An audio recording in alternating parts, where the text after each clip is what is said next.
Les dije a mi familia que teníamos que recortar gastos si esperaban que yo cubriera su hipoteca. Cuando regresé, las cerraduras estaban cambiadas y mis cosas estaban afuera.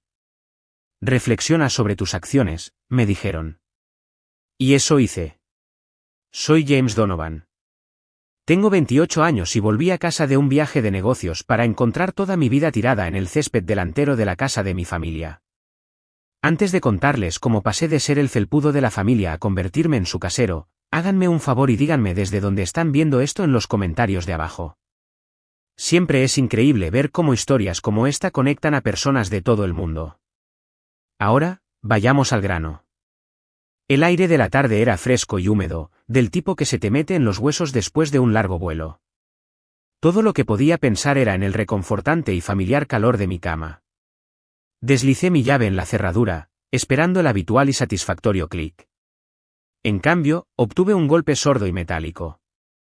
Nada. Lo intenté de nuevo, moviendo la llave, con un nudo frío y duro apretándose en la boca de mi estómago. Esta era la llave que había usado durante 15 años, nunca había fallado. Mis ojos descendieron, pasando por las conocidas marcas de desgaste en la puerta, a través del felpudo que mi madre insistía en tener, y hacia el césped. Y fue entonces cuando mi mundo se inclinó sobre su eje. Mi corazón no se detuvo simplemente, sentí que se precipitaba a través del suelo de mi pecho. No eran solo unas pocas cajas, era una excavación completa y caótica de mi existencia, esparcida por la hierba empapada de rocío bajo el resplandor amarillo e indiferente de las farolas. Mi ropa de trabajo, la que acababa de llevar a la tintorería, estaba hecha un montón junto a un parche de barro cerca de los aspersores. Mi colección de libros de bolsillo de ciencia ficción antiguos, mi orgullo y alegría, estaba apilada en precarias torres inclinadas, con las cubiertas ya empezando a deformarse y rizarse en el aire húmedo. El monitor de mi ordenador estaba posado absurdamente encima de mi cómoda, su pantalla oscura reflejando el cielo nocturno como un ojo muerto y vacío. Era una venta de garaje de una vida que había construido cuidadosamente, y nada de eso estaba en venta. Era un desalojo, un exilio. Pegado en el centro de la puerta principal, precisamente a la altura de los ojos para que no pudiera pasar desapercibido, había un único sobre blanco e impecable. Mi nombre estaba escrito en él con la elegante y redondeada letra cursiva de mi madre, una escritura que había firmado cada tarjeta de cumpleaños y cada permiso de mi juventud. Mis dedos se sentían entumecidos mientras lo abría. La nota dentro era brutalmente corta, solo 5 palabras en un trozo de papel caro y grueso: reflexiona sobre tus acciones. Eso fue todo. Sin explicación. Sin firma, como si fuera un decreto de un dios innombrado. Solo una orden fría y clínica: reflexiona sobre tus acciones. Hace un año, esto me habría destrozado en 1.000.000 de pedazos. Habría estado de rodillas en ese porche, golpeando la puerta, con la voz ronca de tanto gritar, rogando una explicación, una segunda oportunidad. Pero parado allí en medio de los escombros, una extraña y terrible calma me invadió. La parte de mí que estaba construida para absorber su decepción, la parte que estaba diseñada para sentir dolor por sus acciones, había sido desmantelada sistemáticamente a lo largo de los años. Ahora era solo un espacio vacío, y en su lugar había algo frío, duro y terriblemente claro. No golpeé la puerta. No grité. Saqué mi teléfono, mi pulgar sorprendentemente firme mientras deslizaba la pantalla. Mi primera llamada fue a un almacén de almacenamiento 24 horas. Mi segunda fue a mi mejor amigo, mi único aliado real, Michael. Me contestó al segundo timbrazo, su voz alegre: hola, hombre, bienvenido de vuelta. ¿Qué tal Chicago? Tomé un respiro lento y deliberado, el olor a hierba mojada y traición llenando mis pulmones. El viaje estuvo bien, dije, con la voz tan uniforme como un lago congelado. Pero tenías razón sobre ellos. Siempre tuviste razón. Realmente lo hicieron. Hubo un momento de silencio atónito al otro lado, luego un suspiro pesado y frustrado. No, James. No. ¿Las cerraduras? ¿De verdad cambiaron las cerraduras? Todo, confirmé, mi mirada recorriendo la escena una vez más. Parecía un accidente de avión. Pero está bien. Esto es bueno. Es la última pieza de evidencia. Miré la nota que aún apretaba en mi mano. Es hora de activar el proyecto Reflexión. La voz de Michael perdió su sorpresa, reemplazada por una sombría determinación que conocía tan bien. Pondré la bola en marcha a primera hora de la mañana. ¿Estás absolutamente seguro de que estás bien, hombre? Puedo estar allí en 20 minutos. Miré la cálida luz amarilla que brillaba en la ventana de la sala, una pintura de Rockwell que escondía un núcleo podrido. Sabía que estaban ahí dentro, probablemente mirándome, esperando a que me rompiera. Estoy mejor que bien, Mike, dije, y la verdad de esa afirmación resonó profundamente en mi alma. Es hora de actuar. Para entender al hombre que estaba tranquilamente en ese césped, hay que entender al niño que solía ser. Hay que entender que mi familia no era un equipo, era una monarquía, y yo no estaba en la línea de sucesión. Mi hermano mayor, Ryan, era el príncipe heredero, el niño de oro, el sol alrededor del cual giraba el mundo de mis padres. Yo era una luna menor, ocasionalmente captando un poco de luz reflejada, pero existiendo principalmente en las frías y distantes sombras. Mi infancia es un álbum de fotos de esta realidad, una colección de momentos escritos con la tinta de la desigualdad. Recuerdo mi 10º cumpleaños con una claridad que todavía me duele. Me desperté lleno de la clase de emoción que solo puede reunir un niño de 10 años y corrí escaleras abajo. Apoyada contra la pared estaba mi regalo, una bicicleta. Era la vieja bicicleta de Ryan, la que había tenido un feo golpe un mes antes.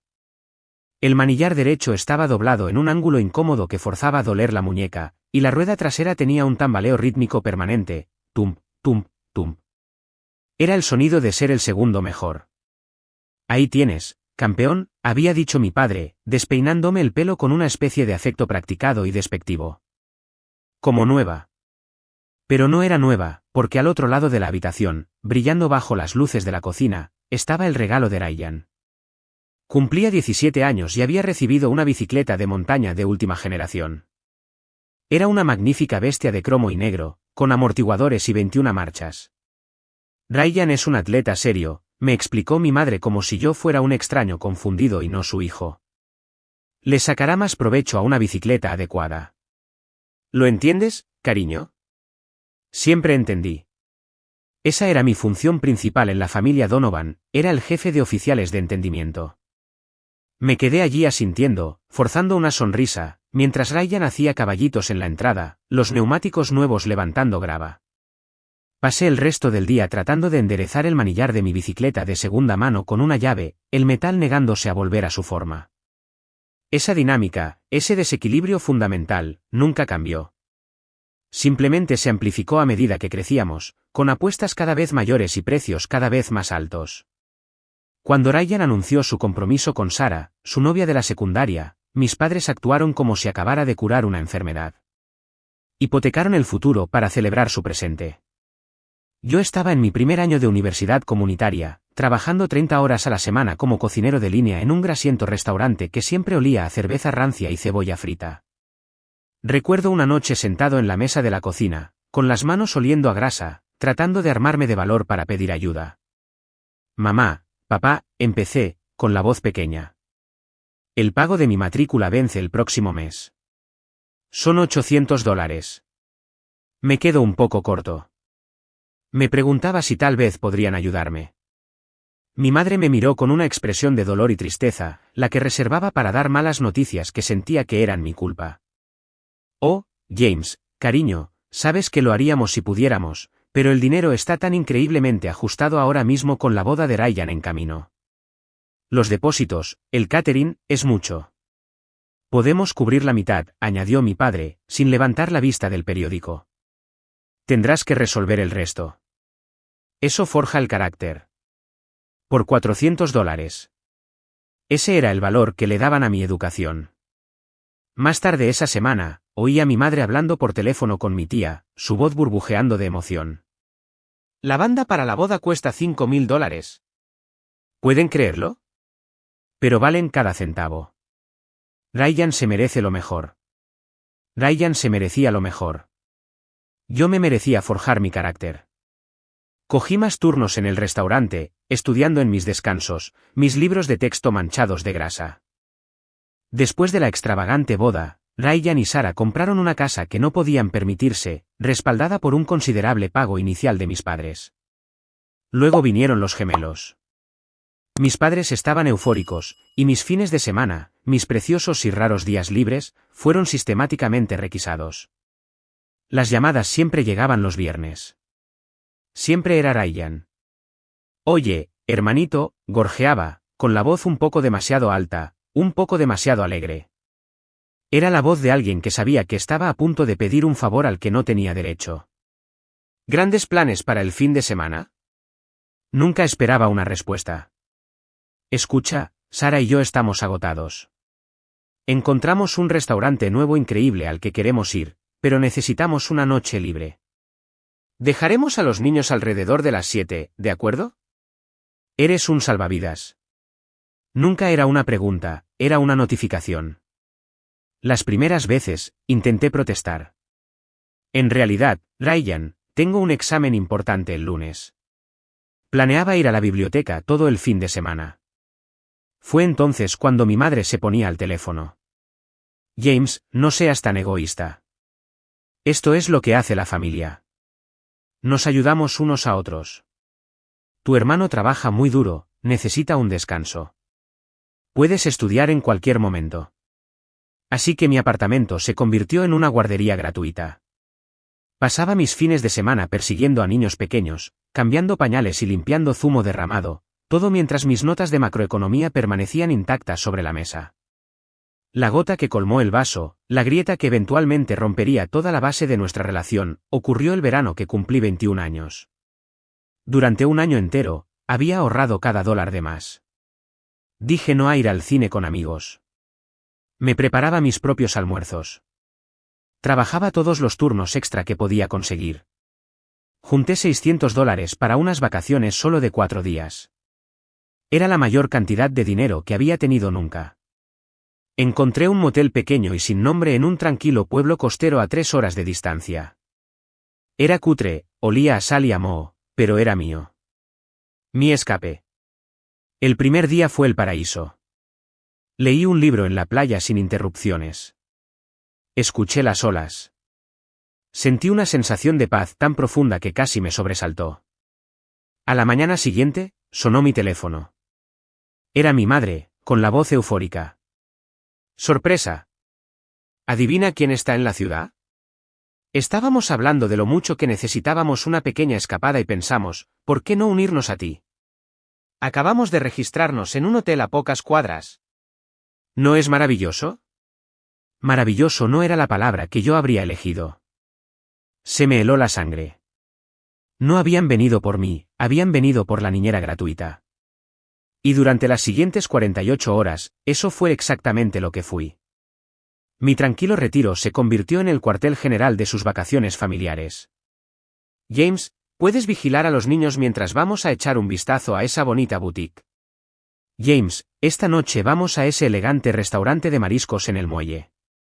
No es realmente para niños, ya sabes. Puedes pedir una pizza para ti y para ellos.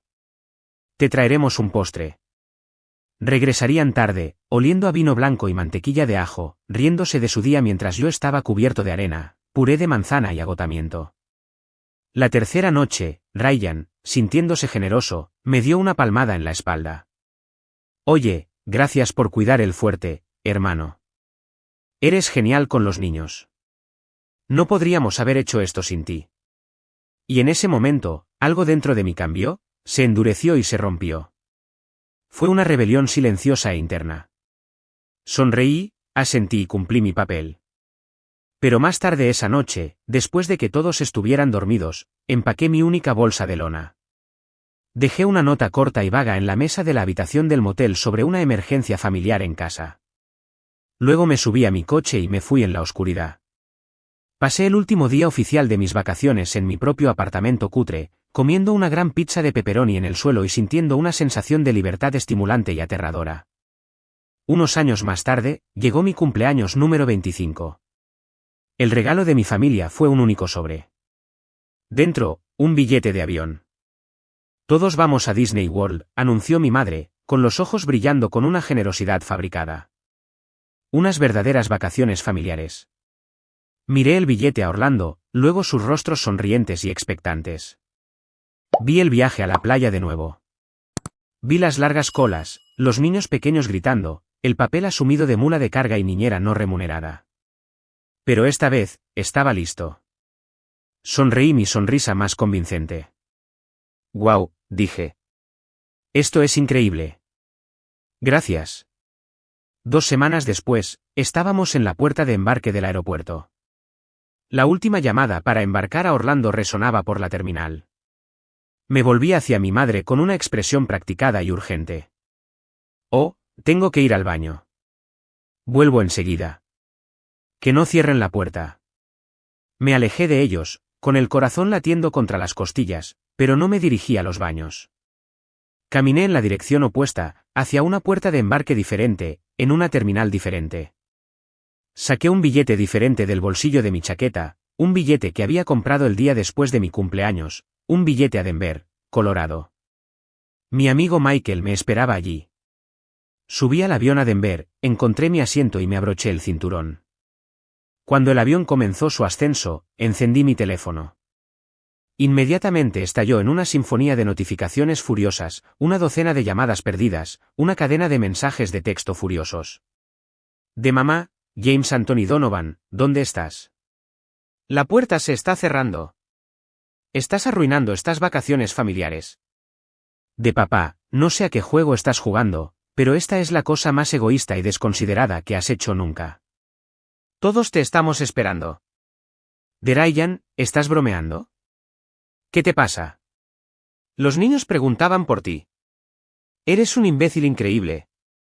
Leí los mensajes uno por uno mientras las luces de la ciudad se encogían abajo, convirtiéndose en una constelación de chispas lejanas y sin sentido. Y por primera vez en mi vida, su ira no se sintió como un puñetazo en el estómago, se sintió como una confirmación. Finalmente estaba volando en la dirección correcta. Cuando aterricé en Denver, Michael estaba allí en la puerta. No me bombardeó con preguntas. Simplemente abrió los brazos, me dio un fuerte abrazo y dijo: «Bienvenido al primer día de tu vida». Después de ese viaje, terminé mi carrera, conseguí un gran trabajo de marketing y dediqué toda mi energía a construir una vida que ellos no pudieran tocar. Creí que habíamos encontrado una distancia nueva y sostenible. Creí que finalmente era libre. Pero el pasado no estaba muerto, ni siquiera había pasado. Simplemente estaba al acecho, reuniendo fuerzas para una última y decisiva batalla. Durante 3 años, existí en un exilio autoimpuesto que se sentía más como libertad. Mi carrera despegó. Era bueno en mi trabajo, creativo, motivado y libre del constante peso psíquico de las demandas de mi familia. Hice amigos que me valoraban por quien era, no por lo que podía hacer por ellos. La relación con mi familia se estableció en una especie de cortesía de Guerra Fría, luchada a través de breves e impersonales mensajes de texto navideños y tarjetas de cumpleaños firmadas sin ningún sentimiento real. Era una paz frágil, pero era mi paz, y la guardaba celosamente. Debería haber sabido que en mi familia, la paz nunca era un destino, era solo un alto el fuego temporal. El primer disparo se hizo un martes por la noche. Sonó mi teléfono y era mi madre. Casi lo dejé ir al buzón de voz, un reflejo condicionado, pero algo en la vibración de la identificación de la llamada se sintió diferente. Contesté. Su voz era delgada y tensa, estirada a través de un hilo de pánico. «James, cariño, gracias a Dios contestaste. Necesitamos hablar contigo. Es una emergencia. ¿Podemos ir ahora mismo?» 1 hora después, estaban parados en mi sala, mi madre, mi padre y Ryan. Parecían un trío de náufragos arrastrados a las orillas de mi limpio y moderno apartamento. Parecían encogidos, fuera de lugar en medio de los grises y blancos tranquilos de una vida en la que no habían participado en construir. Mi padre, un hombre cuya postura siempre había transmitido una inquebrantable sensación de autoridad, no parecía poder mirarme a los ojos. Mi madre estaba retorciendo la correa de su bolso hasta convertirla en un nudo, y Ryan parecía un animal acorralado, su habitual arrogancia reemplazada por un brillo de sudor desesperado. «¿Qué ha pasado?», pregunté, manteniendo la voz nivelada, mi postura deliberadamente relajada.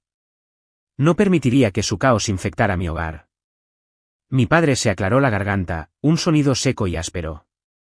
«Hijo, hay un problema. Un problema financiero. El banco va a embargar la casa». Simplemente los miré fijamente, dejando que las palabras flotaran en el aire. ¿La casa? El monumento de ladrillo y argamasa a su estabilidad, el telón de fondo de cada foto familiar, el mismo activo que habían hipotecado para la boda de cuento de hadas de Ryan. Todo estaba a punto de desaparecer. ¿Cómo es eso posible?, pregunté, la pregunta plana y desprovista de juicio, aunque mi mente estaba acelerada. La historia se derramó, un patético desorden de culpas. Resultó que Ryan había sido despedido de su cómodo trabajo de ventas hacía 6 meses. No se lo había dicho a nadie fuera de su esposa, Sarah. En lugar de recortar gastos, habían intentado mantener su estilo de vida, el coche bonito, las cenas fuera, la ropa nueva para los niños, viviendo de tarjetas de crédito. Mis padres, descubriendo esto solo hace un par de meses, habían empezado a canalizar sus ahorros de jubilación hacia ellos, un subsidio secreto para mantener a flote al niño de oro y mantener la impecable fachada de la familia Donovan. Ahora el pozo estaba seco, las tarjetas de crédito estaban al máximo, los ahorros se habían ido y la hipoteca no se había pagado en 90 días. Solo necesitamos un poco de ayuda, James, suplicó mi madre, con los ojos llenos de lágrimas perfectamente cronometradas. Era una actuación que había visto 100 veces. Solo para ponernos al día con los pagos y superar este bache. Te pagaremos, lo juro. Somos familia. Por favor. El viejo James habría cedido. El viejo James, condicionado al rescate, ya habría estado calculando cuánto podía sacar de sus ahorros. Pero el nuevo James estaba en silencio. Escuchaba otra voz en su cabeza, la voz tranquila y racional de su amigo Michael: no te prendas fuego para mantenerlos calientes. Si ayudas, es una transacción comercial. Tus términos. Inquebrantables. Tomé una respiración larga y lenta. Está bien, dije. La ola de alivio que inundó sus rostros fue tan inmediata que casi resultó cómica. Pensaron que habían ganado. Ayudaré. Pero no sin condiciones. Condiciones muy serias y no negociables. Me levanté y comencé a pasear, sintiendo el cambio de poder en la habitación. Era embriagador. Condición 1, divulgación financiera completa. Quiero ver cada extracto bancario, cada factura de tarjeta de crédito, cada documento de préstamo de los últimos 2 años, de todos ustedes. Necesito ver el alcance del daño. Miré a Ryan. Condición 2, consigues un trabajo. No me importa si es repartiendo pizzas o reponiendo estantes en el supermercado, estarás empleado dentro de 2 semanas y veré las nóminas para probarlo. Se acabó la vida fácil. El rostro de Ryan se puso de un rojo intenso y enfadado. Me volví hacia mis padres. Condición 3, venden el SUV. Sarah puede conducir el sedán. No necesitan 2 coches caros cuando están a punto de quedarse sin hogar. Los ingresos de esa venta irán directamente a la deuda. Y finalmente, concluí, deteniéndome frente a ellos, todos nos sentaremos con un asesor financiero, uno que yo elija y que ustedes paguen. Crearemos un presupuesto y se apegarán a él. Recibiré un informe mensual del asesor para asegurar que están cumpliendo. Si aceptan todo esto, sin discutir, haré un cheque al banco para detener la ejecución hipotecaria. Pero si violan una sola de estas condiciones, el trato se cancela. Permanentemente. Establecí una estipulación final. Tendremos una reunión familiar formal en mi oficina la próxima semana para firmar un acuerdo que habré redactado para asegurarnos de que todos estamos en la misma página. Quedaron atónitos en silencio. Las condiciones eran más de lo que habían negociado. Esperaban un cheque en blanco y una palmadita en la cabeza. Les estaba ofreciendo una cuerda salvavidas, pero estaba atada a un arnés de responsabilidad que nunca antes habían llevado. Después de un largo y tenso momento de negociación silenciosa, su desesperación ganó. Aceptaron. Por un momento fugaz y tonto, me permití sentir un destello de esperanza. Tal vez era esto. Tal vez este era el punto más bajo que finalmente los obligaría a cambiar. Esa esperanza fue brutalmente extinguida 48 horas después. Mi teléfono vibró. Era un mensaje de texto de Michael. Sin palabras, solo una imagen, una captura de pantalla. Era de un grupo privado de Facebook para madres del vecindario de Sarah. Una amiga de la novia de Michael era miembro. La publicación era de Sarah, subida solo 1 hora después de que se fueran de mi apartamento. Era una selfie de ella y Ryan sonriendo, chocando grandes copas de vino tinto. El pie de foto debajo era una puñalada en el corazón. Sobreviví al interrogatorio con el señor de los presupuestos, jajaja. Tuve que asentir y aceptar todas las ridículas reglitas de mi cuñado. Qué molesto, pero está bien, nos va a dar el dinero. Siempre cede al final. Entonces las cosas podrán volver a la normalidad. Almohadilla drama familiar, almohadilla envíen vino. Me quedé mirando la pantalla, a sus rostros sonrientes y traicioneros, hasta que las palabras se emborronaron, siempre cede al final. El desprecio casual, la creencia arraigada de que era un tonto al que podían engañar, la confirmación de que todo esto era solo una actuación. No era un grito de ayuda, era un atraco. El último y frágil hilo de obligación familiar dentro de mí no solo se deshilachó, se vaporizó en un destello de rabia al rojo vivo y claridad helada. No grité. No tiré mi teléfono.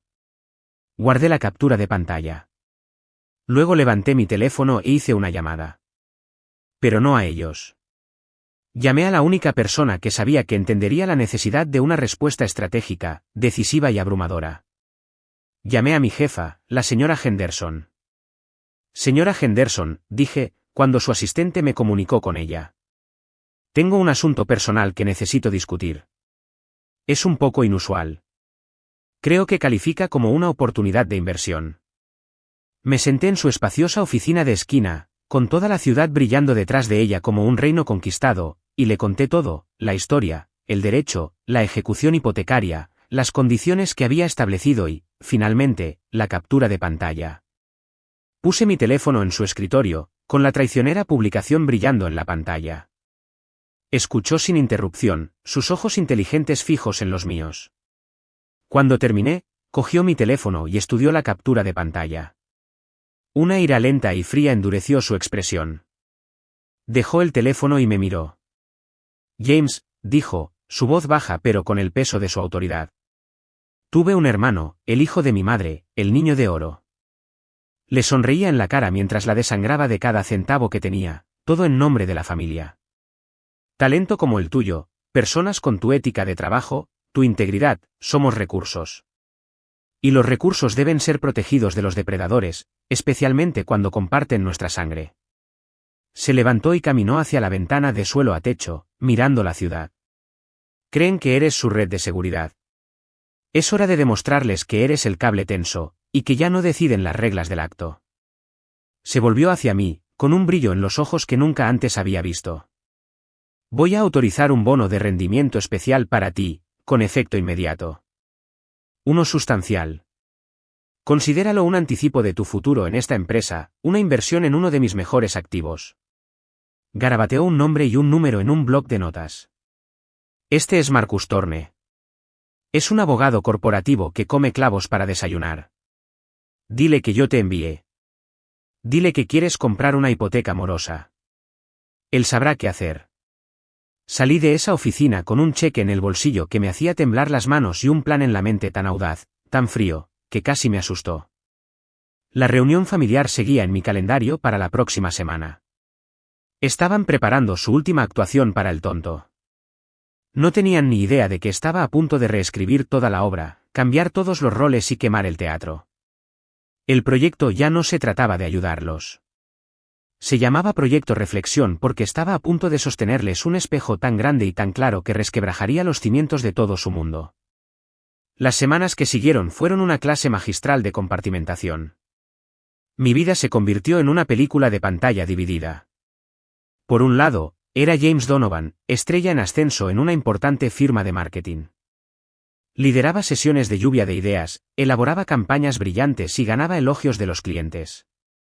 Era la imagen de la calma competencia. Al otro lado de la pantalla, en las sombras, era un hombre diferente.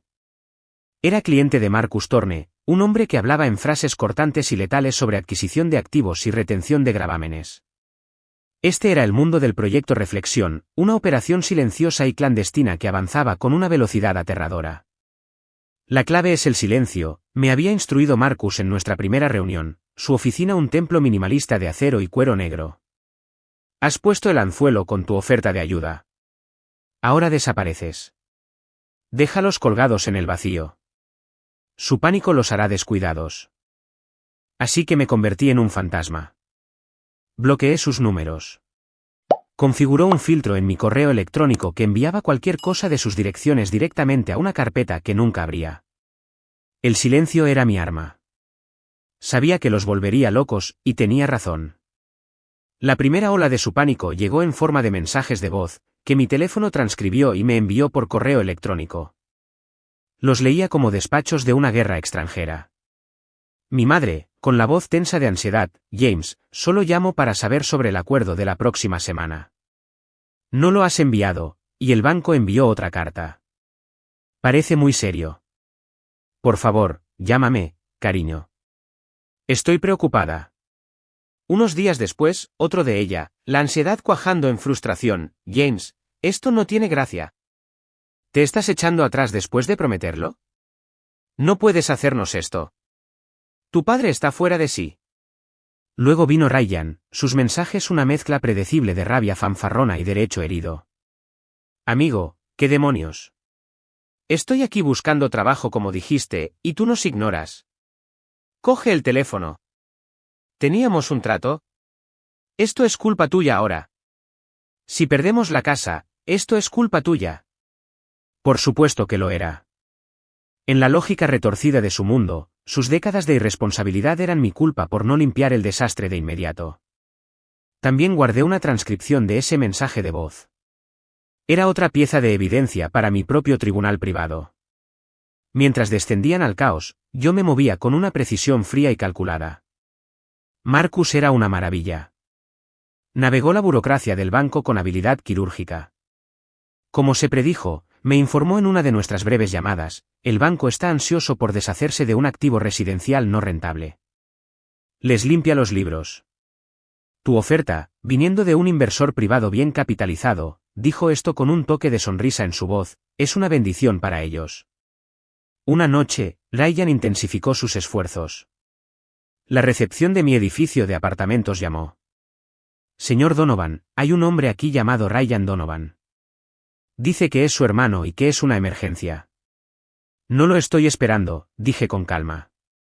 Por favor, infórmele que no estoy disponible y que se debe respetar la privacidad de los residentes. Observé desde mi ventana cómo Ryan discutía con el guardia de seguridad durante unos minutos antes de finalmente irse furioso, gritando a su teléfono. Estaba perdiendo el control. Su mundo, que siempre se había doblegado a su voluntad, se negaba a ceder. Esa noche, Michael vino con una pizza y un paquete de 6, nuestra tradicional comida de gestión de crisis. Vio la creciente pila de documentos legales en mi mesa de café. Cogió el de arriba, un acuerdo preliminar del banco. ¿Estás realmente 100% seguro de esto, James?, preguntó, su tono serio. Era mi mayor partidario, pero también mi verificación de la realidad. Esto no es solo establecer un límite. Esto es una declaración de guerra. No hay vuelta atrás de esto. ¿Nunca? Pensé en su pregunta. Pensé en la bicicleta tambaleante, los libros de texto manchados de grasa, las vacaciones robadas. Pensé en sus caras sonrientes en la selfie de la bodega, riéndose del tonto que estaba a punto de salvarlos de nuevo. Pensé en los años en que me hicieron sentir pequeño, como una ocurrencia tardía en mi propia familia. ¿A qué volver, Mike?, pregunté, mi voz baja pero firme. Una relación en la que me tratan como un cajero automático andante, donde mi único valor es mi capacidad para borrar sus errores. Quemaron ese puente hasta los cimientos cuando me echaron. Todo lo que estoy haciendo ahora es comprar las cenizas y salar la tierra para que nada tóxico pueda volver a crecer allí. Michael asintió lentamente, con una expresión de comprensión en su rostro. Está bien, dijo. Solo estaba comprobando. Entonces, ¿cuál es el último paso? La llamada llegó 2 días después. Era Marcus, su voz desprovista de emoción como siempre. Está hecho, dijo. La transferencia está completa. El activo es tuyo. Hemos programado una reunión con la familia Donovan para este viernes a las 2 de la tarde en nuestra sala de conferencias principal. La invitación indica, continuó, el propósito es finalizar los términos del paquete de asistencia financiera. Han confirmado su asistencia. El escenario estaba listo. La trampa estaba tendida. Los actores habían aprendido sus líneas para una obra que solo existía en sus propias mentes diluidas. Venían a presenciar mi inevitable claudicación final. No tenían ni idea de que estaban a punto de ser las estrellas de una tragedia de su propia creación. Y yo ya no era el tonto. Era el director. Llegó el viernes, un día gris y nublado que coincidía perfectamente con la sensación fría y metódica en mi pecho. La sala de conferencias en Thorne & Associates estaba en el piso 40, una caja de vidrio con vistas a la ciudad como el nido de un depredador. La larga mesa de caoba estaba pulida hasta brillar como un espejo, reflejando el sombrío cielo de arriba. Llegué temprano. La señora Henderson ya estaba allí, sentada a la cabecera de la mesa, una imagen de poder sereno e inquebrantable. Fue presentada en la agenda de la reunión como mi asesora de negocios personal.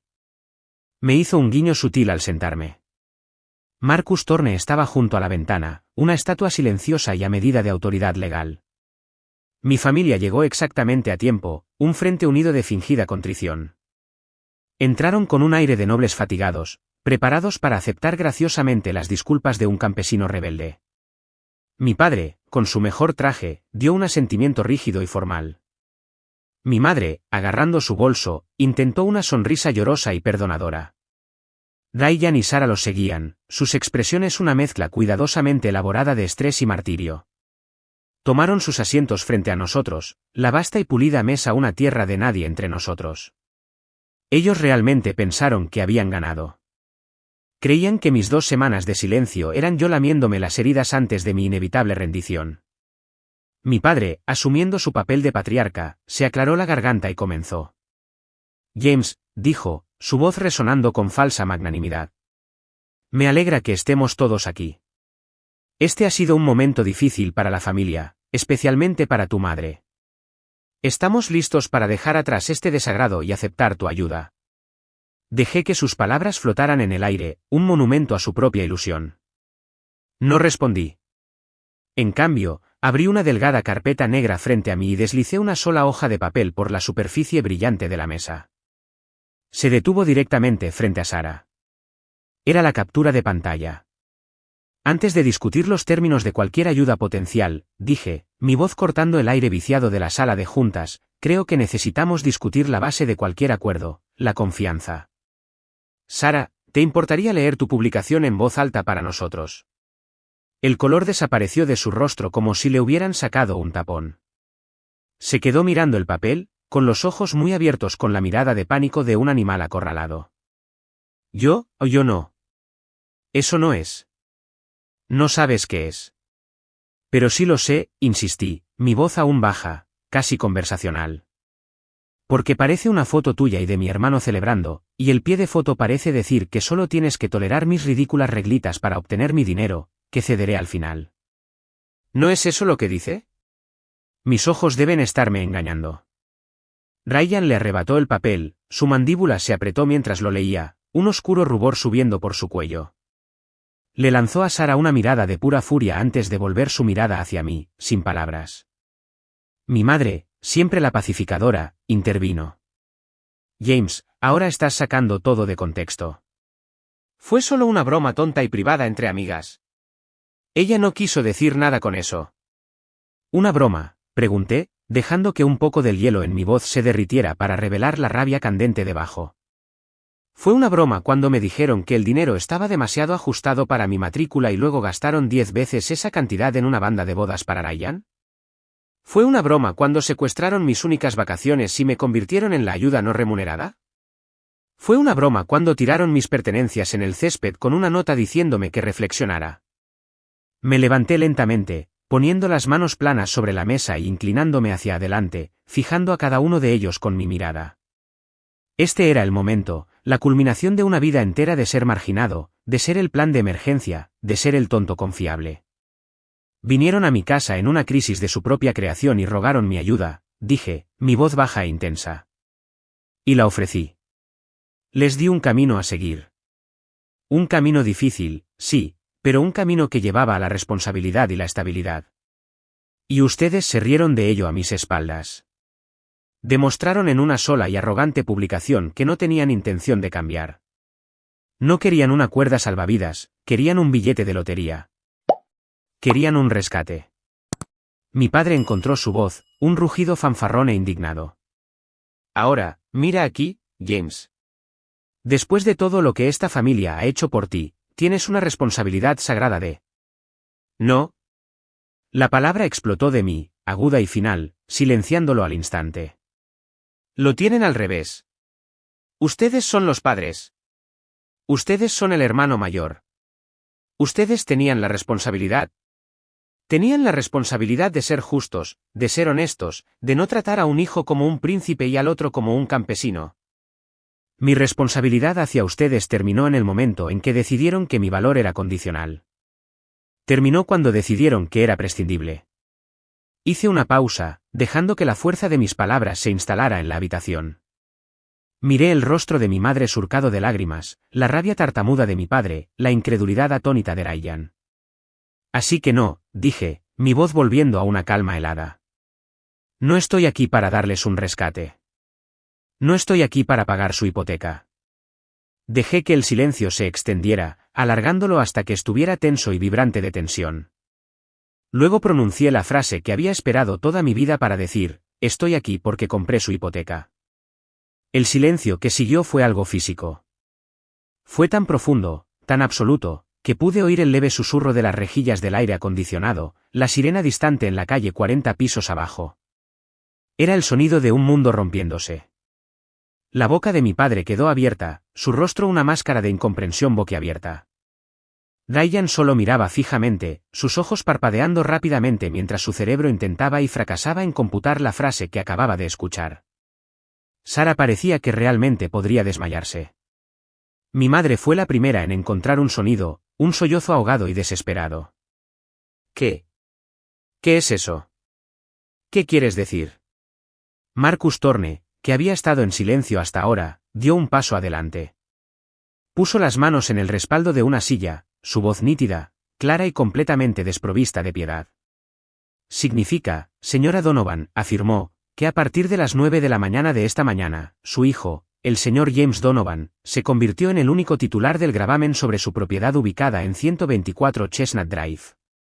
El banco ha transferido oficialmente su deuda a él. En los términos más sencillos posibles, él es su casero. Mientras hablaba, colocó una pila gruesa y encuadernada de documentos en el centro de la mesa con un fuerte y definitivo golpe sordo, la escritura, la transferencia de título, la prueba legal de su ruina y mi ascensión. El rostro de mi padre experimentó una transformación rápida y aterradora, de la confusión a la rabia carmesí y finalmente a un blanco pálido, pastoso y enfermizo. Me miró, y por primera vez en mi vida, vi miedo en sus ojos. No decepción, no ira. Miedo puro e inalterado. Las lágrimas fabricadas de mi madre se convirtieron en sollozos crudos y feos de genuina desesperación. Pero nuestra casa, gimió, moviendo la cabeza de un lado a otro entre mi padre y Ryan. Nuestra reputación. Todos nuestros amigos. ¿Qué dirá la gente? La vida de Ryan. Sus pobres hijos. Y ahí estaba, incluso ahora, con su mundo desmoronándose a su alrededor, sus primeros pensamientos eran sobre las apariencias, sobre lo que pensarían los vecinos, sobre el niño de oro. Todavía no lo entendía. Nunca lo haría. Pero ya no importaba. El juego había terminado. No solo había volteado el tablero, era el dueño. El silencio atónito de la sala de conferencias se mantuvo durante 10 segundos, una frágil burbuja de vidrio de incredulidad. Luego se hizo añicos en 1000 pedazos afilados de rabia y pánico. No puedes hacer esto, bramó mi padre, su voz quebrándose. Se puso de pie de un salto, golpeando la mesa de caoba pulida con una fuerza que hizo temblar los vasos de agua. Esta es nuestra casa familiar. Hay leyes. Esto es ilegal. Marcus Thorne ni siquiera parpadeó. Miró a mi padre con el leve interés de un biólogo estudiando un insecto particularmente ruidoso.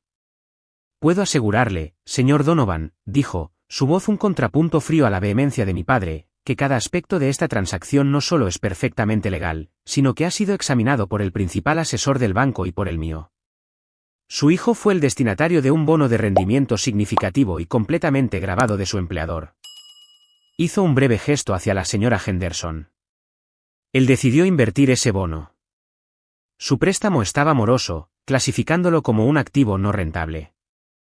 El banco, francamente, estaba encantado de venderlo a un inversor privado y bien capitalizado para mitigar su riesgo. Usted incumplió su acuerdo con ellos. Ahora su acuerdo es con él. Cada palabra era un clavo que se martillaba en el ataúd de su vieja vida. Ryan, con el rostro pálido y con manchas, finalmente encontró su voz. Me señaló con un dedo tembloroso, sus acusaciones saliendo a trompicones. Esto es enfermizo. Es un juego retorcido. Solo hiciste esto para vengarte de nosotros. Para humillarnos. Humillarlos, respondí, mi voz peligrosamente tranquila. Permanecí sentado, una postura deliberada de control. No, Ryan. Esto no se trata de humillación. Se trata de educación. Es una consecuencia. Un resultado directo e inevitable de sus propias acciones. Me dejaron una nota, ¿recuerdan? Me dijeron que reflexionara. Y eso hice. Y reflexioné sobre el hecho de que durante toda mi vida, todos han operado bajo la suposición de que yo estaría ahí para limpiar sus desastres. He decidido retirarme del negocio de la limpieza. Sara, viendo cómo su futuro de ocio y compras se evaporaba ante sus ojos, se descompuso en sollozos teatrales. Estaremos en la calle. Nuestros hijos se quedarán sin hogar. ¿Qué clase de monstruo haría eso a sus propios sobrinos? Nadie se va a quedar sin hogar, dije, mi voz cortando limpiamente a través de sus histéricos fabricados, a menos que elijan hacerlo. Metí la mano en mi carpeta y saqué un último documento. Era un contrato de arrendamiento residencial estándar de 2 páginas. Lo deslicé por la mesa. Se detuvo justo frente a mi padre. Pueden seguir viviendo en la casa, expliqué, mi tono ahora el de un administrador de propiedades, no un hijo, bajo estas condiciones. Miraron el papel como si fuera una declaración de guerra. Pagarán una renta mensual. La cantidad está listada allí. Es la tarifa actual del mercado para una casa de ese tamaño en ese vecindario. Debe pagarse en su totalidad el primer día de cada mes mediante transferencia electrónica. No hay periodo de gracia. Serán responsables de todos los servicios públicos, el cuidado del césped y las reparaciones menores según se detalla en el contrato. Si un pago se retrasa más de 5 días, se aplicará un recargo de $100. Si pierden 2 pagos consecutivos, se iniciarán de inmediato los procedimientos de desalojo, según la ley estatal. Me recosté en mi silla, entrelazando los dedos. Realizaré una inspección de la propiedad una vez cada 6 meses con 24 horas de aviso. Espero que la propiedad se mantenga. Esta es su oportunidad, dije, mi mirada recorriendo sus rostros destrozados. Esta es una oportunidad para construir un nuevo tipo de relación, basada no en chantajes emocionales y derecho no ganado, sino en los términos simples y claros de un contrato, respeto, responsabilidad. Pueden firmar el contrato de arrendamiento o pueden encontrar otro lugar para vivir. La elección es suya. Estaban completa y totalmente atrapados, y el conocimiento era un peso físico aplastándolos en sus costosos sillones. Sus rostros eran un grotesco collage de furia impotente, humillación abyecta y el amanecer del frío terror de una vida sin red de seguridad. La dinámica de poder, la que había sido el principio organizador central de toda mi vida, no solo había sido alterada, había sido aniquilada y reconstruida desde cero conmigo como el arquitecto. La reunión terminó en una niebla de silencio atónito. Recogieron sus pertenencias como autómatas, sus movimientos rígidos y torpes. Salieron de esa habitación no como la orgullosa e indignada familia Donovan, sino como lo que ahora eran, mis inquilinos. Mientras esperaba el ascensor en el vestíbulo, una voz familiar me llamó. James. Me giré. Era el señor Miller, el vecino de mis padres de toda la vida. Era un hombre tranquilo y amable que trabajaba como contable, un hombre que había presenciado innumerables dramas en el patio trasero desde el otro lado de la cerca. Llevaba un maletín, probablemente acababa de terminar una reunión propia. Se acercó, sus amables ojos llenos de una triste comprensión. Hijo, dijo, su voz baja y confidencial, estaba sacando mi reciclaje la semana pasada. Vi lo que hicieron con todas tus cosas en el césped. Mi esposa Ellen y yo, bueno, se nos rompió el corazón por ti. Me puso una mano suave y paternal en el hombro. No sé lo que acaba de pasar ahí arriba, dijo, señalando las imponentes oficinas de abogados, pero espero que te hayas cuidado. Eres un buen hombre, James. Siempre lo has sido. Te hemos visto crecer. Vimos como siempre te tocaba la peor parte. Nunca dejes que nadie te haga sentir mal por finalmente exigir lo que te corresponde. Esa simple e inesperada validación de un observador objetivo, de un hombre decente que había visto la verdad de mi vida desde la ventana de su propia cocina, fue como un bálsamo en una herida que ni siquiera sabía que aún estaba abierta. Solidificó mi determinación. No había sido un monstruo, había sido un superviviente. Había hecho lo correcto. El primer día del mes llegó 6 semanas después.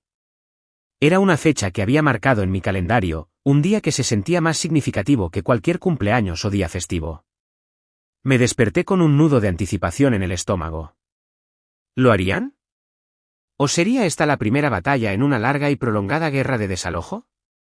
Abrí mi aplicación bancaria, mi pulgar flotando sobre la pantalla. Y ahí estaba, un depósito pendiente por la cantidad exacta de la renta, listado bajo la descripción de transacción estéril, arrendamiento de propiedad mensual. No hubo llamada telefónica, no hubo mensaje de texto suplicante, no hubo correo electrónico dramático.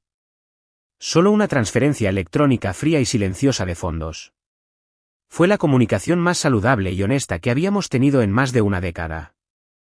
Los siguientes 6 meses estuvieron definidos por una quietud profunda e inusual. La estática que había sido el ruido de fondo de toda mi vida, los mensajes de voz enfadados, los mensajes de texto manipuladores, las llamadas telefónicas repentinas y exigentes, había desaparecido. El silencio era vasto y hermoso. Tenía una energía que no sabía que me faltaba. Liberado del estrés constante y de bajo nivel de anticipar su próximo movimiento, mi vida, sin cargas, comenzó a florecer. En el trabajo, estaba en racha. Lideré una nueva campaña que se convirtió en un éxito masivo, ganándome una promoción significativa a director de marketing senior. Empecé a salir con una mujer maravillosa, una arquitecta paisajista llamada Clara, que era divertida, inteligente y tenía una familia que parecía quererse de verdad. Explicarle mi propia situación familiar fue extraño. «¿Así que eres el casero de tus propios padres?», me preguntó, con los ojos muy abiertos sobre su copa de vino. «Eso es complicado». «Solía serlo», le respondí. «Ahora es simple». Mis verdaderas cenas familiares ahora tenían lugar una vez al mes en un acogedor restaurante italiano con Michael y la señora Henderson. Ella había abandonado el título de jefa y se había convertido en una verdadera mentora y amiga. Insistió en que la llamara Eleanor. Durante una de estas cenas, finalmente le hice la pregunta que había estado rondando en mi mente. «Eleanor», comencé, «¿por qué lo hiciste? Ese bono me cambió la vida. Corriste un riesgo enorme conmigo». Terminó su sorbo de vino y me miró, su mirada directa y clara. «James, no corrí un riesgo contigo. Hice una inversión calculada en un activo de alto potencial. Eso es lo que hago para ganarme la vida. Vi en ti un nivel de integridad y determinación que es raro. Tu familia vio esas mismas cualidades y las percibió como un recurso para ser explotado. Yo las vi como un recurso para ser cultivado. Intentaron castigarte por tu fuerza. Yo decidí recompensarte por ello. Desde una perspectiva puramente empresarial, mi inversión ya se ha pagado sola con el trabajo que has hecho por la empresa desde entonces. Desde una perspectiva personal, sonrió una rara y genuina sonrisa, fue simplemente muy gratificante. Por una curiosidad morbosa, una tarde busqué a Ryan en las redes sociales. Su persona en línea había sufrido una transformación dramática. Las llamativas publicaciones de restaurantes caros y campos de golf habían desaparecido. Habían sido reemplazadas por fotos de los partidos de fútbol de sus hijos, lo más revelador, una selfie de él con un delantal naranja brillante, parado en el pasillo de la madera de una tienda de mejoras para el hogar. Había conseguido un trabajo real por horas. Parecía agotado, mayor, pero había una nueva clase de gravedad en su expresión. El príncipe mimado había sido depuesto, y en su lugar solo había un hombre. Un hombre que tenía que trabajar para ganarse la vida. El último fantasma de mi vida pasada intentó hacer contacto un martes lluvioso. Mi teléfono sonó con un número desconocido. Contesté con cautela. «Jimmy», cariño? ¿Eres tú? Es tu tía Susan. Su voz era una mezcla espesa y almibarada de preocupación fingida y dulzura empalagosa. La tía Susan, la hermana de mi madre, la principal susurradora, la que siempre había avivado las llamas de su resentimiento hacia mí. La imaginé al otro lado, con el rostro contraído por una falsa simpatía. Acabo de enterarme de este terrible malentendido, arrulló, con la voz goteando insinceridad. Tu pobre madre está desolada por el dolor. Le dije, es un buen chico, no puede decirlo en serio. Pensé que quizás podría ayudar. Podríamos sentarnos todos, hablarlo. Después de todo, seguimos siendo familia. La sangre es más espesa que el agua. El viejo James habría caído en la trampa. Habría discutido, se habría defendido, habría intentado desesperadamente hacerla ver la verdad. El nuevo James no sintió más que una profunda sensación de cansancio. No tenía más tiempo para fantasmas. Tía Susan, dije, mi voz plana, tranquila y final. La sangre puede ser más espesa que el agua, pero el veneno es más espeso que la sangre. Sé exactamente lo que le dijiste a mi madre. Sé el papel que desempeñaste en todo esto. Así que déjame ser muy claro, ya no soy un tema de sus discusiones familiares. Hice una pausa, dejando que el silencio se cerniera. Estoy muy ocupado construyendo una vida con mi verdadera familia ahora, la que se basa en el respeto y el apoyo, no en la manipulación. No me llames de nuevo. Colgué antes de que pudiera responder, y luego bloqueé su número. Se sintió como poner la última cerradura a una puerta de una casa encantada a la que nunca volvería a entrar. Más tarde esa semana, mi madre intentó una táctica diferente. Un correo electrónico apareció en mi bandeja de entrada. La línea de asunto era simplemente pensando en ti.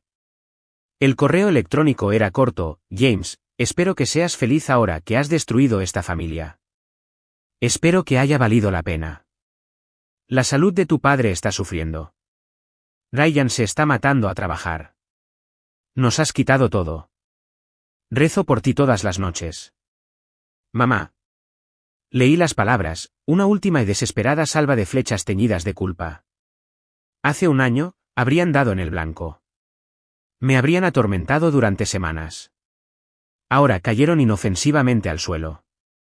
Las vi por lo que eran, los últimos estertores de un régimen moribundo. No respondí. Simplemente moví el correo electrónico a la papelera, junto al correo basura y las estafas de phishing. Esa noche, Clara y yo estábamos en mi apartamento, intentando montar una nueva estantería y riéndonos mientras fracasábamos miserablemente. Michael estaba allí, supuestamente para ayudar, pero sobre todo para ofrecer comentarios sarcásticos. Era una escena de caos doméstico simple y alegre. Miré sus rostros, brillantes de risa bajo la cálida luz de mi sala de estar. Esto era real. Esto era ganado. Esto era familia, no la en la que nací, sino la que había construido, la que me había acogido. Y era más sólida y más valiosa que cualquier casa de ladrillo y argamasa. Era hogar. Es curioso cómo la vida tiene una forma de cerrar ciclos. A menudo me encuentro pensando en esa nota corta y tajante que mi madre dejó pegada en la puerta de la casa de mi infancia, reflexiona sobre tus acciones. Ahora entiendo lo que ella pretendía. Fue un último intento de juego de poder. Quería avergonzarme para que me sometiera. Quería que me sentara en una habitación de motel en algún lugar, cociéndome en la culpa, y concluyera que mi demanda de responsabilidad financiera básica era la acción de un hijo egoísta y desagradecido. Quería que reflexionara, me diera cuenta de mi error y volviera arrastrándome, con el talonario en la mano, listo para restaurar el viejo orden mundial donde ellos hacían los desastres y yo los limpiaba. Pero sucedió algo curioso. Realmente hice lo que dijo. Durante semanas, reflexioné. Reflexioné sobre una infancia pasada vistiendo la ropa vieja de mi hermano, jugando con sus juguetes rotos y que me dijeran que eso forjaba mi carácter. Reflexioné sobre una educación universitaria por la que tuve que sangrar, trabajando noches en una cocina grasienta mientras la fortuna familiar se gastaba en una boda extravagante para mantener una imagen. Reflexioné sobre los innumerables fines de semana, vacaciones y momentos personales que fueron requisados, mi tiempo y energía tratados no como un regalo sino como un derecho. Reflexioné sobre la aplastante realización de que su amor nunca fue una constante, era una moneda que se repartía o se retenía en función de mi cumplimiento. Y mi larga y dolorosa reflexión me llevó a una conclusión simple, inquebrantable y liberadora: mis acciones nunca fueron el problema. Las suyas lo fueron. Mi pecado no fue el egoísmo, fue el lento, doloroso, y en última instancia, glorioso desarrollo del respeto por mí mismo. Todavía soy dueño de la casa. La transferencia electrónica llega el primer día de cada mes, un testimonio silencioso de nuestro nuevo arreglo. No sé si realmente han cambiado, o si simplemente están cumpliendo porque no tienen otra opción.